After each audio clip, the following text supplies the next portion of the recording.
So we are talking about you and some of your occult expertise and this book that you wrote called I, Lucifer. Yes. And we wanted to talk to you about some of your stuff because we went to this place where there is a goat man, right? Okay.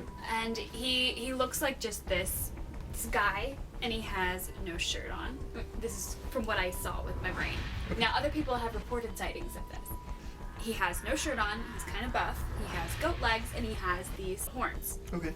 Now, in my upbringing, a lot of people would have just been like, oh, that's the devil. My brain didn't associate this because I went in looking for the goat man. Okay. But then I got to thinking about some of the conversations that I'd had with you over the years, and I was thinking there is a possibility that this could have something to do with something that you know about.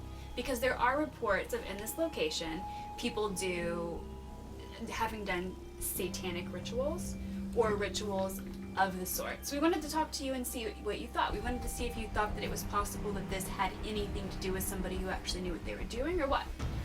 Typically what you're going to find is people out there who are doing satanic ritual or something like that. It's a throwback of the 1980s, 1990s satanic panic scare. I love that you just said throwback. And, sorry. For me anyway, we're talking, I was born in the 70s, and so I grew up around it. I watched the Geraldo episode and everything.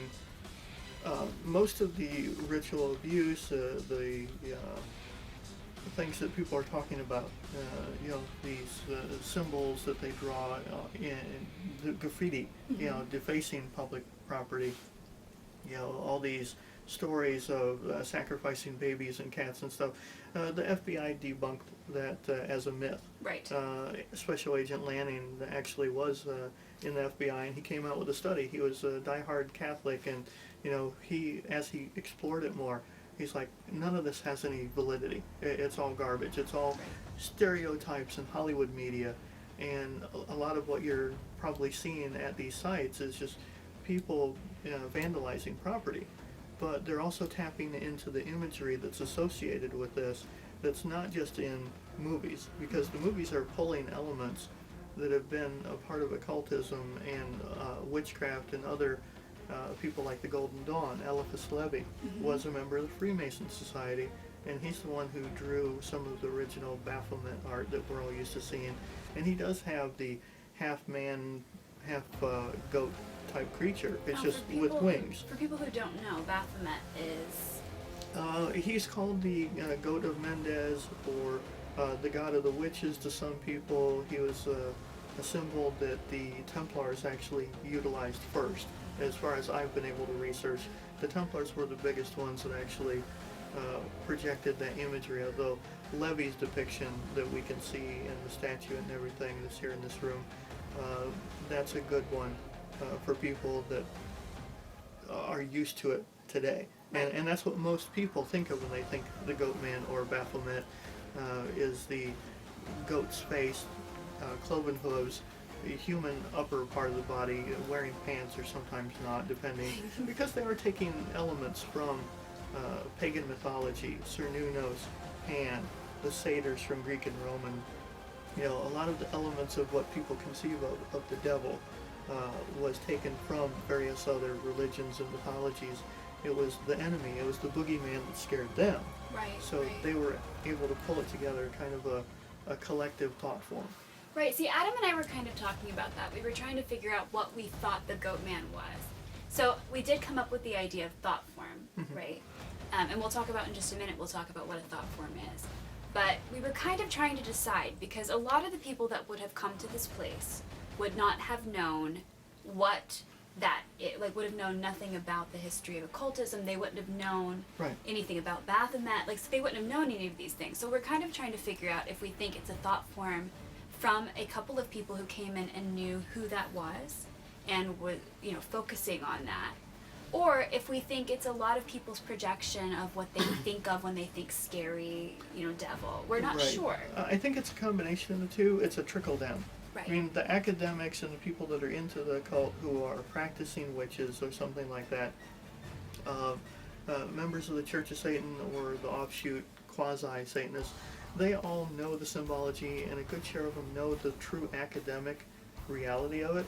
But so many people are varying shades and degrees away from that the general public just has the idea that's watered down from that the media has latched onto or Hollywood has seized upon.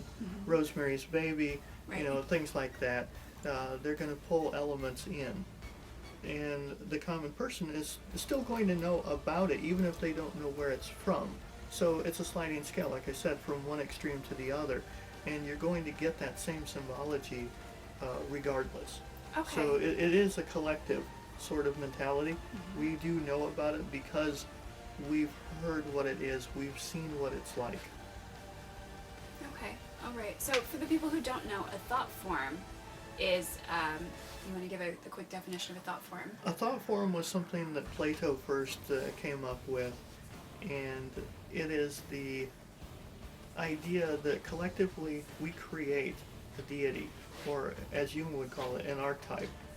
It becomes more like the hero is Beowulf or Hercules in mythologies. Right. And we have that same thing. It's where we get superheroes today. And I'm not just talking about Thor from mythology becomes superhero.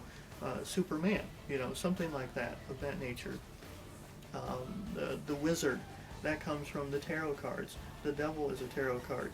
And they're symbols that mean something to us collectively, very much like vampires are universal from every culture, even if they have never met or communicated with each other. Every culture has a witch, a devil, a vampire, something like that, and that's what we consider thought forms. Right.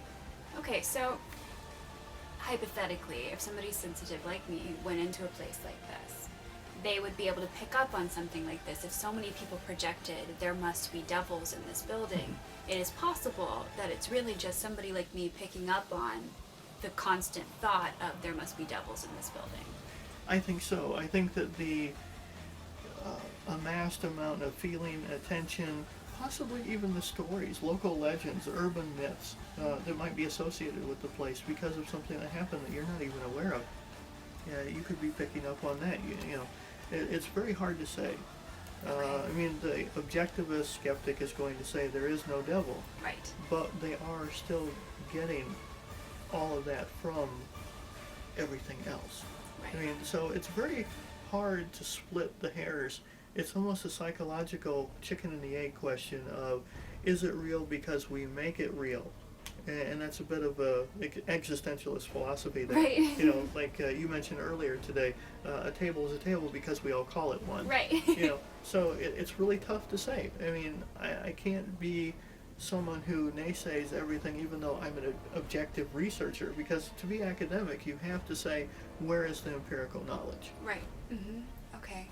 So, Adam, do you have anything you want to add from somebody who has never heard of any of this stuff, who's going to be watching this and is like, what are they talking about? What would you ask? The main question, when we were at St. Albans, in the basement, we saw a lot of, there were pentagrams drawn down there. We did see other, just satanic drawings, graffiti. Do you believe that these symbols empower, can they empower beings into existence, such as the goat man, which seems to be a demonic symbol? You've got the goat head, the human body. I think the power that becomes reality is the sheer belief that people give it.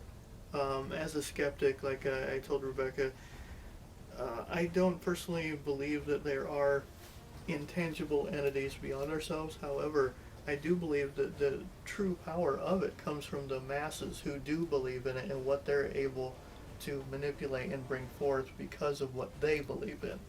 It's almost an irrelevant of the chicken and the egg, which one really has power or not. If it becomes manifested because people believe, it's just as powerful as if it truly believes on its own. We talked earlier, the Slender Man. Yes. This Slender Man craze is going. We all know this is not real. Right. But you've It's got the boogeyman under the sheet. It's the New Age boogeyman, and you've got all these kids reporting the sightings of the Slender Man and stuff. Yeah. It's almost like if enough people give it power and envision it, it almost comes into being. It's a Right. thought form, like you guys were saying. I think that Lanning, yet again, came forward recently talking about the killings that were associated with it as another law enforcement occult expert that I've talked to before. He's made various comments that people that want an identity, that need power, that feel weak and helpless, they're going to tap into things like Slender Man and the devil and anything symbolic like that. And I'm not trying to be dismissive at all to people that have religious affiliations or witchcraft or anything that they need for themselves. Power and symbols and belief and people can motivate and drive us to accomplish great things in the world. I strongly believe in that. If you need something, I'm not going to say it's a crutch or anything like that. Whatever is a necessary tool. However, there are equally bad things that people can manifest and project. And I think these misguided people are the ones that are going in there and creating this graffiti and defacing, private property. And I think that sends a bad message, and it tarnishes the people that really do believe in things that utilize these symbols for their religion. And it just makes them look like the bad guys that are cultists to the general public when the media gets involved. Because they're more like the extremist of that. Definitely. Every religion has the extremist group. When I thought of the extreme Satanists, they'd be the ones going in, not really realizing what they're doing, calling themselves Satanists in the banner, but they're not. They're just like, any other religious extremist. I completely get you on that. They're just using it for attention to draw. I really think that's what's going on. Absolutely. Right.